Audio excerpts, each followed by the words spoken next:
Okay, the next video is to teach you a little bit about your calculator. You better get a calculator, and you're going to need one. And if you don't have one, that's a problem.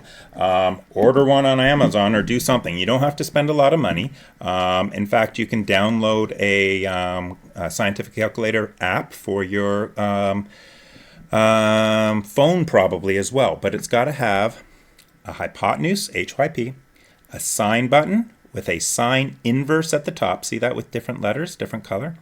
Cosine, cos inverse at the top. Tangent, we haven't talked about that one yet, but we will. And tan inverse at the top. And all those yellow buttons on my calculator are gotten to by hitting this button, which means shift, which means we're going to shift to the color above the buttons, and that's what they're going to mean.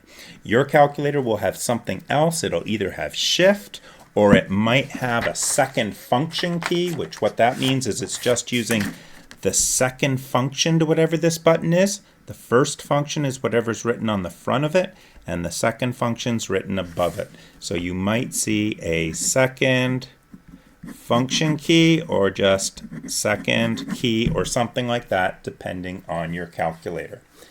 Okay, so I'm going to stop there. That's your calculator work. Oh, we also need to make sure we're in degrees with calculators.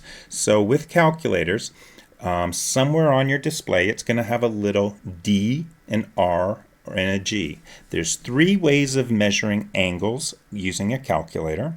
That's degrees, something called gradients, and something called radians. So degrees, radians, and gradians.